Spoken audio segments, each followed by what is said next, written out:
이런 쓰레기는 사람 취급도 안 해주냐? 이봐, 환경미화원! 여기 좀 봐! 새벽 5시, 늘 그렇듯 박순자 할머니는 그랜드 호텔 주변을 청소하고 있었다. 87살의 나이가 무색하게 그녀의 등은 여전히 고닫고 손길은 부지런했다. 낡은 환경미화원 조끼를 입고 길을 오가는 쓰레기를 줍는 모습은 그 누가 보아도 평범한 청소부의 모습 그대로였다.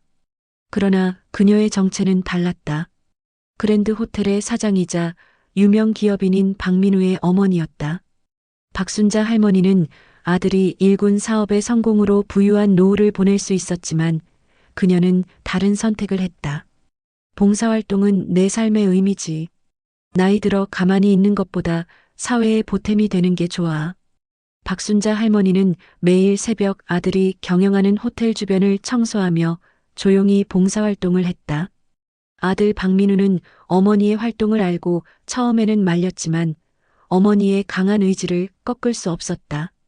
결국 그는 어머니가 원하는 대로 환경미화 봉사활동을 하도록 허락했고 대신 어머니의 안전을 위해 CCTV를 추가로 설치했다. 호텔 주변은 그녀의 손길이 닿아 늘 깨끗했다. 호텔 손님들은 주변 환경이 깨끗해서 좋다고 칭찬했고 이는 아들 박민우의 귀에도 들어왔다. 하지만 호텔 직원들은 이 환경미화원 할머니가 사장의 어머니라는 사실을 아는 사람이 거의 없었다. 사장은 어머니의 뜻을 존중해 따로 언급하지 않았고 박순자 할머니도 자신의 신분을 드러내지 않았다. 쓰레기통 비우는 것도 내 인생을 들여다보는 것 같아.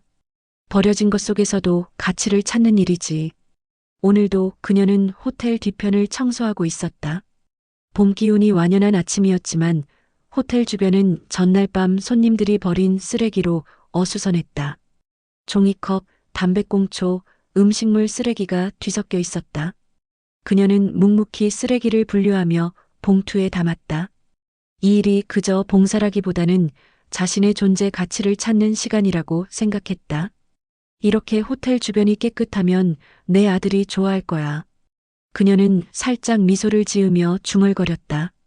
자신이 버린 젊은 시절을 보상이라도 하듯 온 정성을 다해 아들을 키웠고 이제는 그 아들이 큰 성공을 거두었다. 하지만 그녀는 결코 아들의 성공에 기대어 살지 않았다. 자신의 일은 자신이 해야 한다는 강한 신념이 있었다. 어이, 거기 할머니. 이게 뭐 하는 짓이에요? 날카로운 목소리가 순자 할머니의 등 뒤에서 들려왔다. 호텔 부지배인 정태준이었다. 38살의 젊은 나이에 호텔 부지배인까지 올라온 그는 자신의 권위를 내세우는 것을 즐겼다. 특히 자신보다 약한 위치에 있는 사람들에게 그 권위를 과시하는 때가 많았다. 쓰레기 분리수거도 제대로 못하세요? 이게 다 뒤섞여 있잖아요. 호텔 이미지가 얼마나 중요한지 몰라요? 정태준은 할머니가 모아둔 쓰레기 봉투를 발로 걷어찼다. 봉투가 찢어지며 쓰레기가 다시 바닥에 흩어졌다. 순자 할머니는 말없이 허리를 굽혀 흩어진 쓰레기를 다시 줍기 시작했다. 그녀의 눈에는 슬픔도 분노도 없었다. 그저 담담함만이 있었다. 죄송합니다. 다시 정리하겠습니다. 순자 할머니의 차분한 반응이 오히려 정태준의 화를 돋웠다. 그는 자신이 무시당한다고 느꼈고 이는 그의 자존심을 건드렸다. 이런 일도 제대로 못하면서 뭐하러 나온 거예요? 나이 드신 분들은 일 못하면 그냥 집에 계세요. 젊은 사람들 일자리 뺏지 말고. 정태준은 할머니를 내려다보며 비웃었다. 그 순간 그의 손에 들려있던 담배에서 재가 떨어질 때가 되었다. 그는 망설임 없이 할머니의 머리 위로 담배를 털었다. 담배재가 박순자 할머니의 하얀 머리카락 위에 회색 가루처럼 흩뿌려졌다. 이거나 치우세요, 제대로. 정태준은 비웃음을 지으며 담배를 바닥에 던지고 발로 비벼 껐다. 그리고는 뒤돌아 호텔로 들어갔다. 머리에 담배재가 묻은 채로 순자 할머니는 잠시 그 자리에 굳어 있었다. 눈물이 그녀의 주름진 얼굴을 타고 흘러내렸지만 곧 손등으로 눈물을 닦았다. 괜찮아. 저 사람도 자기 사정이 있겠지. 순자 할머니는 자신을 다독이며 다시 쓰레기를 줍기 시작했다.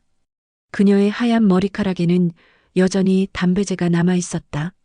그 모습이 너무 처연해 지나가던 행인 하나가 발걸음을 멈추고 도와주려 했지만 순자 할머니는 고개를 저으며 미소로 답했다.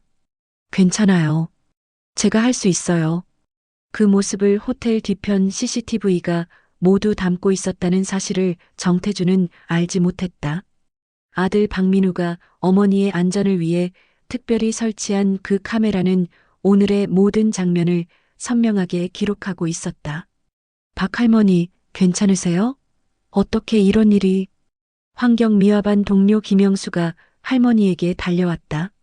그는 멀리서 정태준이 할머니의 머리에 담배재를 터는 장면을 목격했다. 영수는 72의 나이에도 불구하고 여전히 정의감이 넘치는 사람이었다. 저런 인간을 어떻게 둘 수 있습니까? 당장 호텔에 항의해야 해요. 아니면 경찰에 신고하든지. 순자 할머니는 부드럽게 웃으며 영수의 손을 잡았다. 그녀의 손은 거칠었지만 따뜻했다. 수십 년 동안 일해온 노동의 흔적이 그대로 담겨 있었다. 괜찮아요, 영수 씨. 저 사람도 그럴 만한 이유가 있었겠죠. 화내지 말아요. 할머니, 왜 그렇게 그 사람을 감싸세요? 분명히 잘못한 건데요. 다른 동료 이미자도 화가 나서 말했다. 그녀는 60 중반의 나이에도 불구하고 활력이 넘쳤고 불의를 보면 참지 못하는 성격이었다. 내가 어찌 살아왔는지 생각해보면 사람이 화낼 일이 별로 없어. 세상에 미움은 이미 많아. 우리가 더 보탤 필요는 없지. 순자 할머니는 담배재가 묻은 머리를 손으로 툭툭 털었다. 그녀의 눈에는 슬픔보다는 이해와 용서가 깃들어 있었다. 몇십 년의 세월이 그녀에게 준 지혜였다. 할머니는 너무 착하셔. 저런 놈 같으면 당장 혼내줘야 해요. 영수는 여전히 분을 사귀지 못했다. 그는 일생을 정직하게 살아왔고 불의를 보면 참지 못하는 성격이었다. 특히 나이 든 할머니에게 그런 모욕을 준 정태준이 용서되지 않았다. 세상은 결국 균형을 찾아가는 법이야. 나쁜 일을 하면 언젠가는 그 결과를 마주하게 돼. 순자 할머니는 미소를 지으며 다시 쓰레기를 줍기 시작했다. 그 모습은 비굴함이 아닌 내면의 강인함을 보여주는 것 같았다. 동료들은 할머니의 태도에 더 이상 뭐라 말하지 못했다. 그들은 묵묵히 할머니를 도와 쓰레기를 주우며 정태준을 향한 분노를 가슴에 묻었다. 박 할머니, 오늘은 일찍 들어가세요. 우리가 마무리할게요. 미자가 걱정스러운 얼굴로 말했다. 순자 할머니는 고개를 저었다. 괜찮아. 이게 내일이니까. 끝까지 마무리해야지. 오전 일과를 마치고 잠시 휴식을 취하던 순자 할머니의 전화기가 울렸다. 발신자 이름은 우리 아들이었다. 그녀는 미소를 지으며 전화를 받았다. 어머니, 오늘도 봉사활동하셨어요? 박민우의 목소리는 늘 그렇듯 따뜻했다. 그는 바쁜 일정 속에서도 매일 어머니에게 전화하는 것을 잊지 않았다. 어머니가 환경미화 봉사활동을 시작한 이후로는 특히 더 자주 안부를 물었다. 그럼 오늘도 내 호텔 주변을 깨끗하게 만들었지. 손님들이 깨끗한 환경에서 기분 좋게 머물 수 있을 거야. 순자 할머니는 밝게 대답했다. 그녀의 목소리에는 아침에 있었던 불쾌한 일의 그림자가 전혀 느껴지지 않았다. 아들에게 걱정을 끼치고 싶지 않았다. 어머니, 정말 감사해요. 하지만 너무 무리하지 마세요. 피곤하시면 쉬셔도 돼요. 아이고, 이 정도 일이 뭐가 힘들어. 나 아직 건강해. 그리고 이렇게 봉사하는 게 내 삶의 보람이야. 순자 할머니는 목에 맺힌 울음을 삼키며 밝게 말했다. 그녀는 결코 아들에게 정태준의 갑질에 대해 말하지 않을 생각이었다. 자신 때문에 아들이 직원을 혼내거나 해고하는 일은 원치 않았다. 어머니, 혹시 불편한 일은 없으세요? 호텔 직원들이 어머니를 잘 대해주나요? 박민우의 질문에 순자 할머니는 잠시 침묵했다. 그녀의 머릿속에는 아침에 있었던 담배재 사건이 스쳐 지나갔다. 하지만 그녀는 고개를 저으며 대답했다. 다들 바빠서 그렇지 친절해. 걱정하지 마. 전화기 너머로 아들의 안도하는 숨소리가 들렸다. 그는 어머니가 불편함 없이 봉사활동을 하길 바랐다. 어머니, 내일 저녁에 같이 식사해요. 호텔 레스토랑에서요. 그래, 좋지. 내일 보자, 아들. 전화를 끊은 후 순자 할머니는 깊은 한숨을 내쉬었다. 아들에게 거짓말을 한 것이 마음에 걸렸지만 그녀는 자신의 문제로 아들을 귀찮게 하고 싶지 않았다. 그녀는 항상 스스로의 문제는 스스로 해결하는 강인한 여성이었다. 괜찮아. 내일이면 다 잊혀질 거야. 그녀는 중얼거리며 다시 빗자루를 들었다. 하지만 그녀가 모르는 사이 아들 박민우의 책상위 모니터에는 오늘 아침에 CCTV 영상이 재생되고 있었다. 정 부지배인님, 사장님께서 지금 바로 사무실로 오라고 하십니다. 다음 날 아침 정태주는 비서의 다급한 목소리에 미간을 찌푸렸다. 그는 막 호텔에 출근한 참이었고 아직 커피 한 잔 마시지도 못한 상태였다. 사장이 아침부터 그를 부른 것은 처음 있는 일이었다. 무슨 일인지 말씀 안 하셨나? 아니요. 그냥 급히 오라고만 하셨어요. 표정이 많이 안 좋으셨어요. 비서의 말에 정태준의 가슴이 철렁 내려앉았다. 그는 지난 며칠간 자신이 무슨 실수를 했는지 빠르게 머릿속으로 검토했다. 특별히 큰 문제를 일으킨 기억은 없었다. 오히려 그는 호텔 운영을 위해 열심히 일했고 직원들을 철저히 관리했다고 자부했다. 알았어. 바로 가보지. 정태주는 긴장된 목소리로 대답하며 사장실로 향했다. 그는 자신이 부지배인으로서 완벽하게 일했다고 생각했다. 특히 호텔 주변 환경 관리에도 신경을 많이 썼다. 어제도 그 늙은 환경미화원에게 쓰레기 분리수거의 중요성을 강조했을 뿐이었다. 설마 그 일 때문에? 문득 머리를 스쳐 지나가는 생각이 있었지만 그는 곧 고개를 저었다. 그런 사소한 일로 사장이 자신을 부를 리 없다고 확신했다. 아마 다른 중요한 업무가 있을 것이라 생각했다. 사장실 문 앞에 도착한 정태주는 넥타이를 바로잡고 심호흡을 했다. 그리고 조심스럽게 문을 두드렸다. 들어오세요. 박민우 사장의 목소리는 평소보다 차갑게 들렸다. 정태주는 긴장감을 억누르며 문을 열고 들어갔다. 부르셨습니까, 사장님? 박민우는 책상에 앉아 창밖을 바라보고 있었다. 그는 천천히 고개를 돌려 정태준을 바라보았다. 그의 눈빛은 분노로 가득 차 있었다. 정 부지배인, 자네는 호텔에서 직원들을 어떻게 대해야 한다고 생각하나? 뜻밖의 질문에 정태준은 잠시 당황했다. 하지만 곧 자신감을 되찾고 대답했다. 물론 존중과 예의를 갖추어야 한다고 생각합니다. 하지만 때로는 업무의 효율성을 위해 단호함도 필요하다고 봅니다. 박민우는 냉소적인 미소를 지었다. 그리고 책상 위 버튼을 눌렀다. 사무실 한쪽 벽에 설치된 대형 스크린이 켜지며 영상이 재생되기 시작했다. 그럼 이것도 단호함의 일종인가? 스크린에는 전날 아침 순자 할머니의 머리 위로 담배재를 터는 정태준의 모습이 선명하게 보였다. 영상에는 소리가 없었지만 정태준이 할머니에게 악담을 퍼붓는 모습이 그대로 드러났다. 그가 쓰레기 봉투를 발로 차고 담배꽁초를 바닥에 던지는 장면까지 고스란히 담겨 있었다. 정태준의 얼굴이 창백해졌다. 그는 그 순간 자신의 행동이 모두 CCTV에 찍힐 것이라고는 생각조차 하지 못했다. 사장님, 그게 저는 단지 업무 효율을 위해. 닥쳐. 박민우의 고함에 정태준은 말을 멈췄다. 평소 온화하고 침착했던 사장의 모습은 온데간데 없었다. 그의 눈에는 격렬한 분노가 타오르고 있었다. 자네는 우리 호텔의 가치가 뭐라고 생각하나?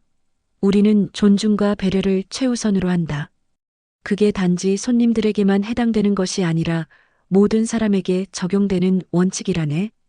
박민우는 천천히 자리에서 일어나 창가로 걸어갔다. 그의 손은 주먹을 꽉 쥐고 있었다. 그는 창밖을 바라보며 말을 이었다. 그 환경미화원 할머니, 자네가 그렇게 모욕을 준 그분이 누군지 아나? 정태주는 고개를 저었다. 그는 이미 사태의 심각성을 깨닫고 있었고 식은땀이 등을 타고 흘러내렸다. 그분은 바로 내 어머니시다. 그 말에 정태주는 그 자리에서 얼어붙었다.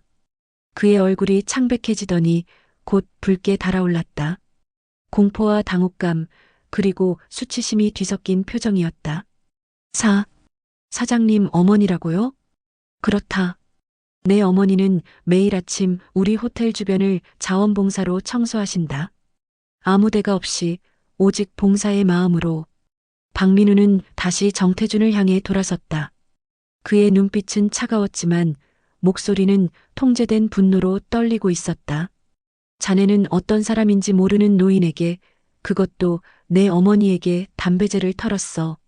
나는 그 장면을 영상으로 보면서 자네의 목을 꺾고 싶은 충동을 느꼈다. 정태주는 말문이 막혔다. 그는 떨리는 손으로 넥타이를 느슨하게 풀며 겨우 말을 이었다. 정말 죄송합니다, 사장님.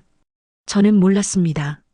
만약 그분이 사장님의 어머니라는 걸 알았더라면, 만약 내 어머니가 아니었다면 그런 행동이 괜찮다는 건가? 박민우의 날카로운 질문에 정태주는 입을 다물었다. 내 어머니는 부족함 없이 살 수 있는 분이다. 내가 그랜드 호텔을 세운 것도 어머니 덕분이다. 박민우는 책상으로 돌아와 액자 하나를 집어들었다. 그 안에는 젊은 시절의 순자 할머니와 어린 박민우의 사진이 있었다. 어머니는 나를 혼자 키우셨다. 봉제 공장에서 밤낮 없이 일하시며 내게 좋은 교육을 받게 해주셨다. 그 덕분에 내가 지금의 자리에 있게 되었지. 박민우의 목소리가 잠시 떨렸다. 그는 감정을 추스르고 다시 말을 이었다. 어머니가 환경미화 봉사활동을 하겠다고 하셨을 때 나는 처음에 반대했다. 하지만 어머니는 이렇게 말씀하셨지. 내가 가진 것을 사회에 돌려주고 싶다. 그리고 사람들이 깨끗한 환경에서 행복하게 지내는 모습을 보는 것이 내 행복이다. 그 진심 어린 마음에 나는 어머니의 뜻을 존중하기로 했다. 정태주는 고개를 숙인 채 박민우의 이야기를 들었다. 그의 얼굴에는 부끄러움이 가득했다. 어머니는 매일 새벽부터 이 호텔 주변을 청소하신다. 그리고 피곤하실 텐데도 한 번도 불평하지 않으셨다. 오히려 매일 즐겁게 봉사활동을 하신다. 그런 어머니의 머리카락에 자네가 담배재를 털었다. 박민우는 자리에서 일어나 정태준에게 다가갔다. 그의 두 눈에는 분노와 함께 깊은 실망감이 담겨 있었다. 어머니는 어제 내게 전화하셨을 때 자네에 대해 한마디도 하지 않으셨다. 오히려 호텔 직원들이 친절하다고 하셨지. 그런 분이 우리 어머니시다. 정태주는 몸을 떨며 고개를 더 깊이 숙였다. 그는 자신의 행동이 얼마나 잘못되었는지 뼈저리게 느끼고 있었다.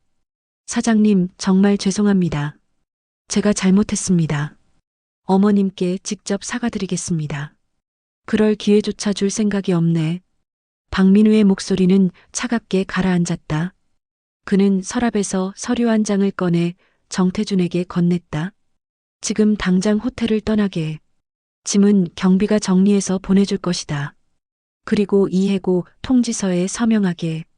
정태준은 떨리는 손으로 서류를 받아들었다. 그의 얼굴은 창백했고 눈에는 절망감이 가득했다. 사장님, 한 번만 기회를 주십시오. 제가 어머님께 직접 사과드리고. 기회는 이미 지났네. 나가게. 정태준은 한순간에 무너져 내렸다. 그의 경력과 미래가 그 자리에서 산산조각이 났다. 그는 더 이상 항변할 힘도 잃은 채 고개를 숙이고 사장실을 나섰다. 박민우는 그가 나간 후 창가에 서서 깊은 한숨을 내쉬었다. 어머니를 모욕한 사람을 용서할 수는 없었지만 직원을 해고한 것이 가슴 아픈 일임은 부정할 수 없었다. 그날 저녁 약속대로 순자 할머니는 호텔 카페에 도착했다. 아들과의 만남을 앞두고 그녀는 평소보다 더 신경 써서 단장했다. 환경미화 조끼 대신 단정한 블라우스와 바지를 입고 머리도 정갈하게 빗어넘겼다. 하지만 그녀의 손은 여전히 거칠었고 얼굴에는 세월의 흔적이 깊게 패여 있었다. 어머니, 이쪽이에요. 박민우는 카페 구석 조용한 테이블에서 어머니를 맞이했다. 그는 어머니를 보자마자 따뜻한 미소를 지으며 자리에서 일어났다. 순자 할머니는 아들의 품에 안겼다. 아들, 잘 지냈니? 요즘 너무 바빠 보이던데. 네, 조금 바쁘긴 했어요. 어머니는 어떠세요? 봉사활동은 잘 돼가나요? 순자 할머니는 가볍게 웃으며 고개를 끄덕였다.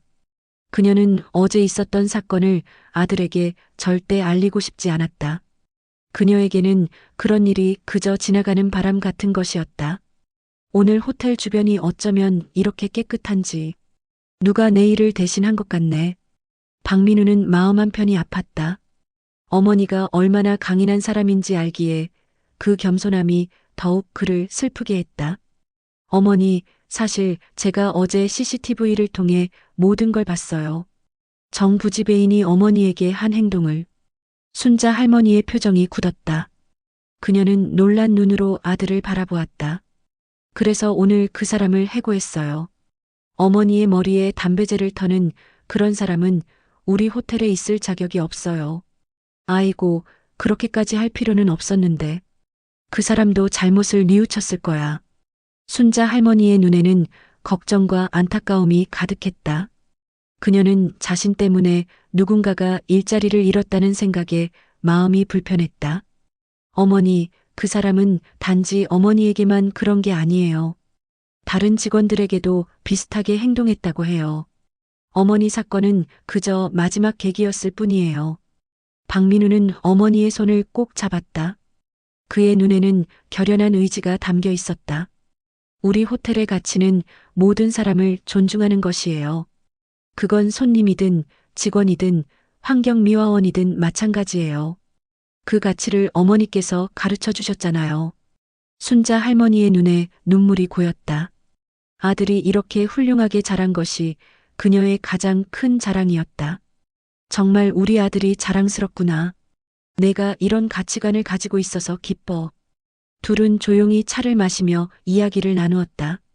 그들의 모습은 호텔 카페에서 가장 평화롭고 따뜻해 보였다.